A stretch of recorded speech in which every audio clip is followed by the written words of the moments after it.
2 in the morning. The city sleeps under a blanket of fog that clings to empty streets like a secret waiting to be told. Streetlights flicker with that dying yellow glow, casting long shadows that dance across cracked pavement. The air is thick, humid, carrying that peculiar silence that only exists in the dead hours between yesterday and tomorrow. Most people are safe in their beds, dreaming, but not everyone. Some of us are out here, navigating the darkness, one ride at a time. And sometimes, just sometimes, we pick up passengers who change everything we thought we knew about the night. If you want more spine-chilling stories like this one, hit that subscribe button right now and smash the like button. You won't believe what happens next on Last Ride. The notification ping cuts through the silence of my car. A ride request. Pickup location. Riverside District, apartment complex on Morrison Street. Drop-off, downtown financial center. Straightforward enough. 15-minute drive. Decent fare for this hour. I accept without hesitation. After 3 years of night driving, you develop a routine, a rhythm. You stop questioning why people need rides at 2 in the morning. You just drive. I pull away from the gas station where I had been waiting. Watching the GPS guide me through streets so empty, they feel like movie sets after the crew has gone home. The buildings here tell stories of better days, brick facades crumbling, windows dark like closed eyes. This is the part of town where people keep their doors locked and their curtains drawn. I arrive at the address. A figure emerges from the shadows of the apartment entrance almost immediately, as if he had been watching, waiting for my exact moment of arrival. He is tall, maybe mid-30s, wearing a dark jacket despite the warm night. His face is pale in the glow of my headlights, eyes darting left and right, scanning the empty street like a hunted animal checking for predators. Something about his posture makes my stomach tighten. I have picked up nervous passengers before, people leaving bad situations, people running from something or towards something. But this feels different. He opens the rear door and slides in quickly, pulling the door shut with more force than necessary. The sound echoes in the silent street. I glance at him through the rearview mirror, offering my standard greeting with a smile that has become automatic. He does not smile back. He does not even look at me directly. His attention is fixed on the window, watching the street behind us. His hands grip something against his chest, a manila envelope, thick and bent at the corners, like it has been clutched too tightly for too long. His breathing is shallow, quick. I can see his chest rising and falling beneath his jacket. The air in the car shifts, becomes charged with tension that prickles the back of my neck. I confirm the destination on my app, trying to break the silence with casual conversation about the route, the weather, anything to ease whatever pressure is building in this confined space. He does not respond, just keeps watching. Watching. We pull away from the curb and I follow the GPS route, heading toward the main avenue that will take us downtown. The streets are corridors of darkness, broken only by occasional streetlights. My car is the only one moving through this sleeping world. I try again with small talk, asking if he has had a long night, if he is heading home from work. Nothing. Just that same intense staring out the window, his reflection ghostly in the glass. Then, after what feels like an eternity of silence but is probably only 2 minutes, he speaks. His voice is low, rough, like someone who has not slept in days. "Can you turn off the GPS?" The words hang in the air between us, heavy and wrong. I feel my hands tighten on the steering wheel, my heartbeat suddenly loud in my ears. In 3 years of driving, through hundreds of late-night rides, through every kind of passenger imaginable, no one has ever asked me this. The GPS is not just navigation, it is safety. It is the electronic witness to every mile, every turn, every moment of every ride.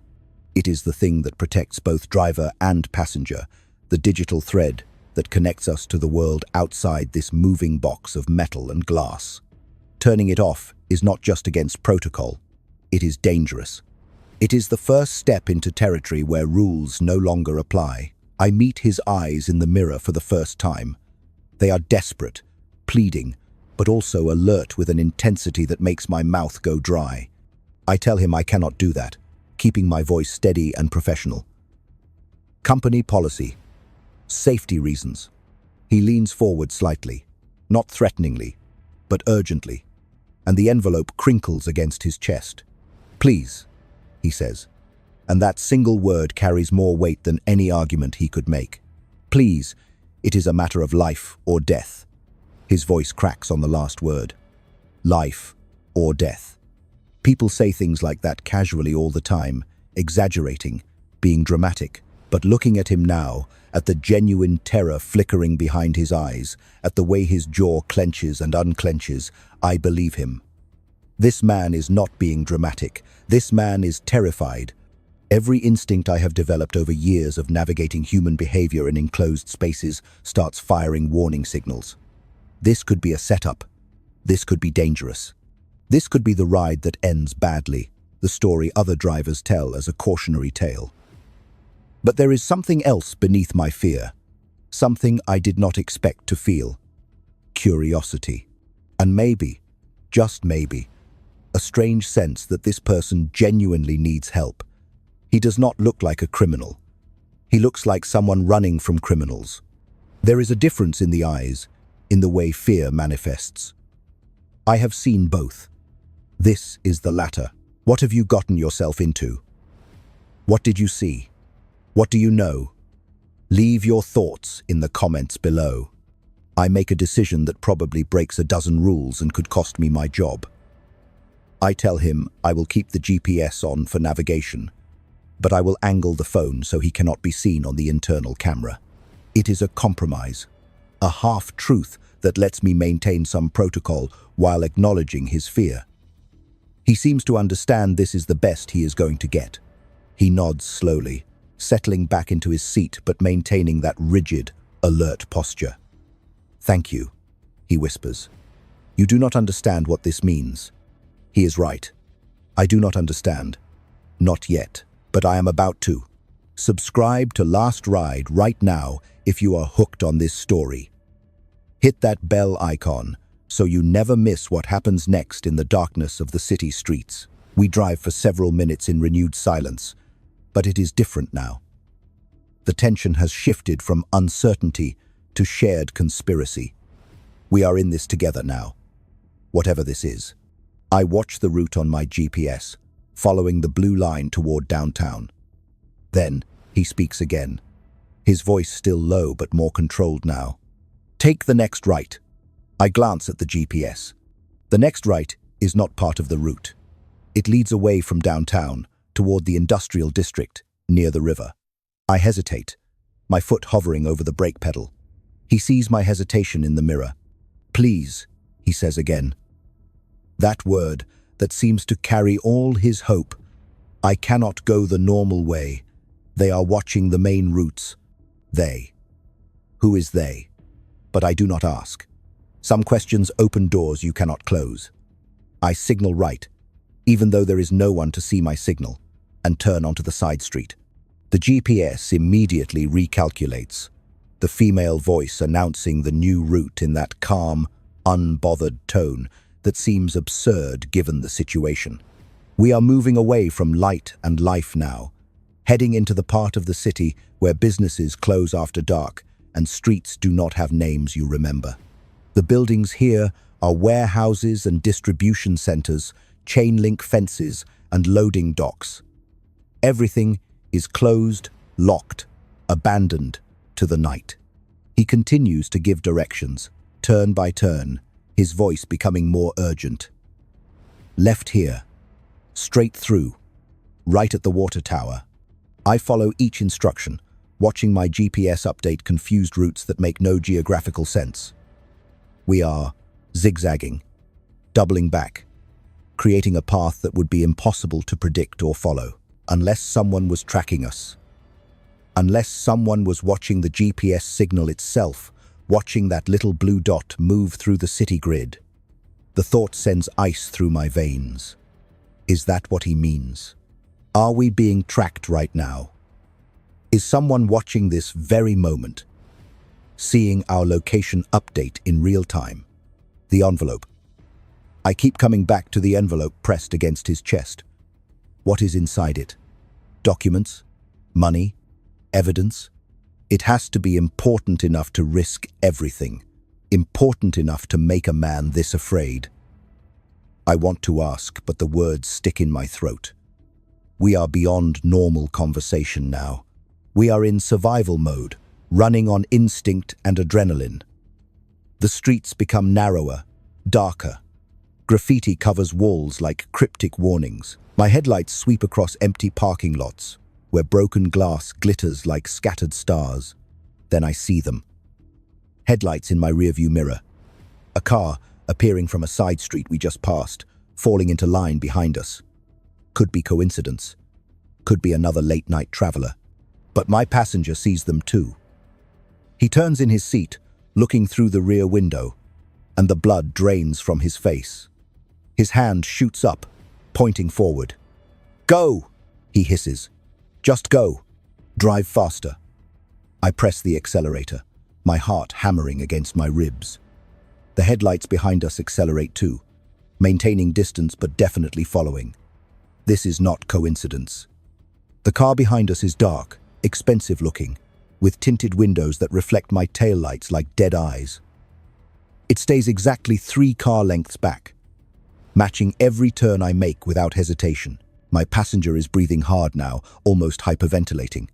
"They found me," he says, and his voice is breaking. "They always find me. I do not know how, but they always find me." His fear is contagious. I can feel it spreading through the car like poison gas, making my hands shake on the wheel. "Who are they?" I finally ask, needing to know, needing to understand what we are running from. He does not answer right away. His eyes are locked on those pursuing headlights. Then, in a voice so quiet I almost miss it, he says, "Cops. Dirty cops." The words hit me like a physical blow. Police. The people we are supposed to call when we are in danger. The people who are supposed to protect. But I look at him, at his genuine terror, and I believe him. Corruption is not a myth. It is not just something that happens in movies. It is real. And right now, it is chasing us through empty streets at 2 in the morning. "Turn left here. Fast," he says. I wrench the wheel, tires squealing as we careen around the corner. The pursuing car follows, closer now, aggressive. They are not even pretending anymore. My mind races. What do? I cannot outrun them. My Uber sedan is not built for high-speed chases. But I know these streets. I have been driving them for 3 years. I know shortcuts, dead ends, places where bigger cars cannot follow. I make a split-second decision and jerk the wheel right, cutting through a narrow alley between 2 warehouses. The mirrors on both sides nearly scrape the walls. Behind us, the pursuing car hesitates at the alley entrance, too wide to follow safely. We burst out the other side onto a different street. I do not wait for directions now.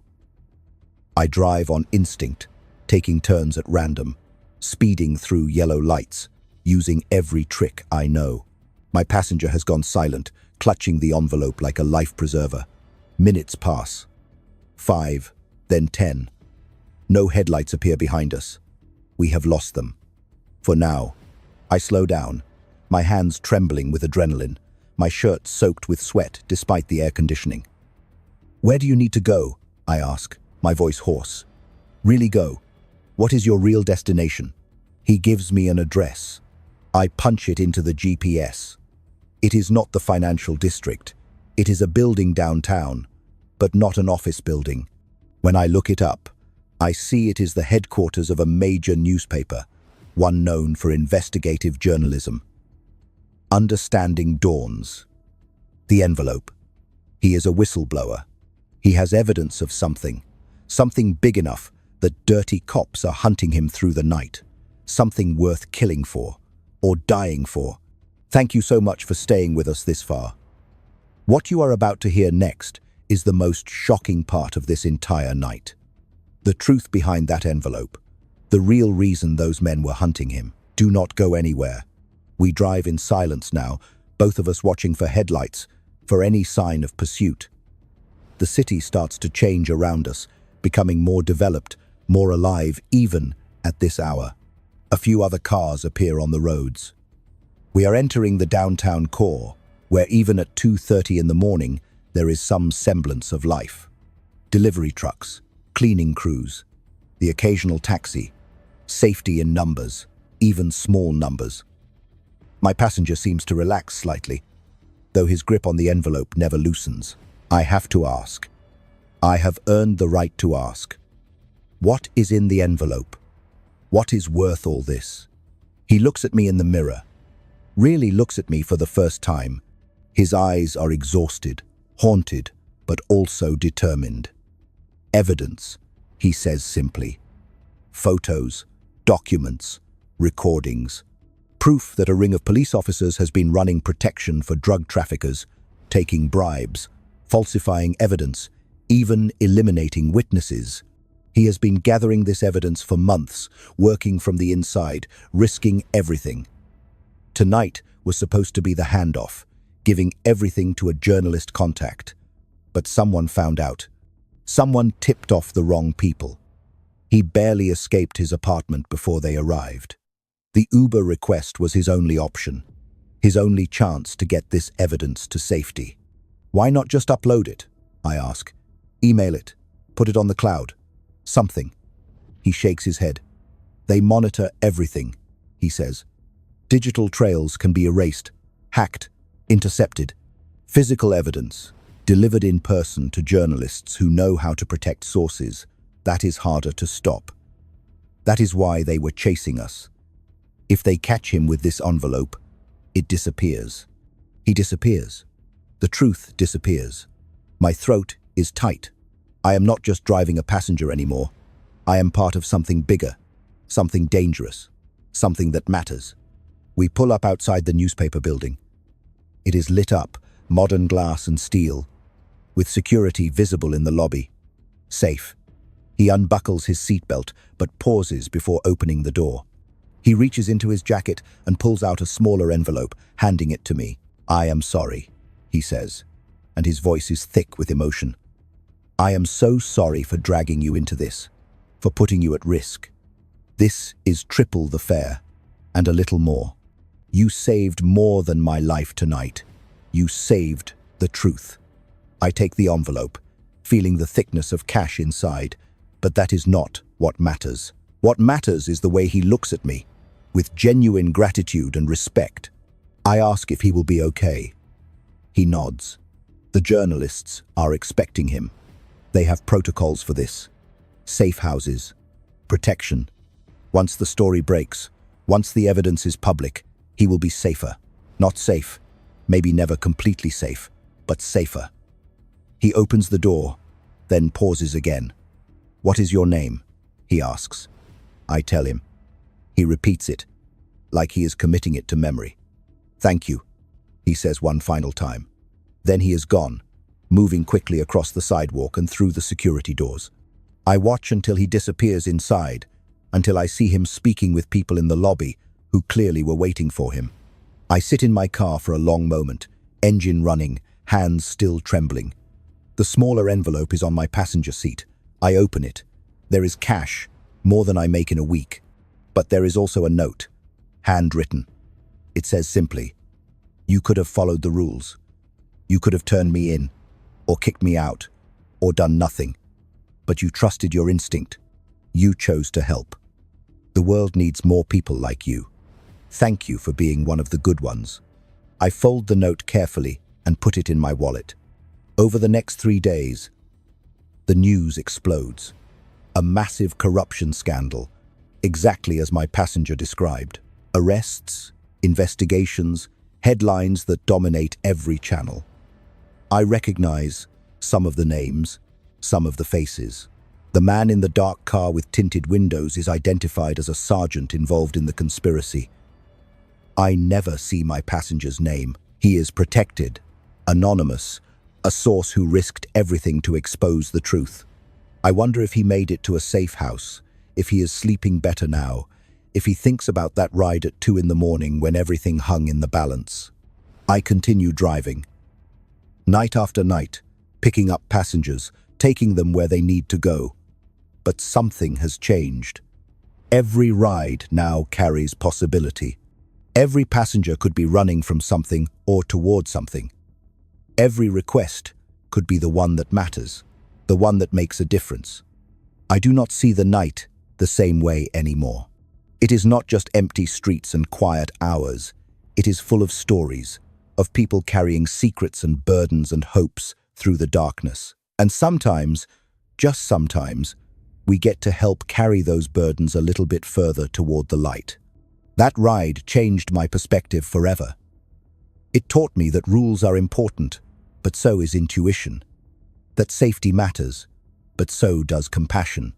That sometimes the right choice is not the easy choice, and sometimes strangers trust us with their lives in ways we never expect. Would I turn off the GPS if asked again? Probably not. But would I listen? Really listen, and try to help within the boundaries of what is safe and right? Absolutely, because that is what we do. Those of us who navigate the night. We drive. We listen. And sometimes, when it matters most, we choose to trust. So here is my question for you, watching this right now. What would you have done if you had been driving that night? If a terrified passenger had asked you to turn off the GPS and trust them, what choice would you have made? Would you have followed protocol and driven the planned route? Consequences be damned. Would you have ended the ride immediately and called the police? Or would you have done what I did, following instinct into dangerous territory, trusting that fear in someone's eyes was genuine and their need was real? Drop your answer in the comments below. Tell me if you think I made the right call or if I was reckless. Tell me your own stories if you have them, your own moments when you had to choose between rules and instinct. And if you made it this far, if you have been with me through every turn of this story, hit that subscribe button for Last Ride, because the streets are full of stories like this, rides that become memories, passengers who become mysteries, nights that change everything we thought we knew about the world. More unsettling, more shocking, more real stories are coming. You do not want to miss what happens next in the darkness. Thank you for riding along. Stay safe out there. And remember, sometimes the most important journeys are the ones that take us off the mapped route, into the unknown, where truth is waiting to be discovered. Now go watch the next recommended video, because the night is not done with us yet. Another driver, another passenger, another story that will keep you up thinking long after the sun rises. I will see you there. Stay curious, stay safe, and never stop trusting your instinct when it matters most.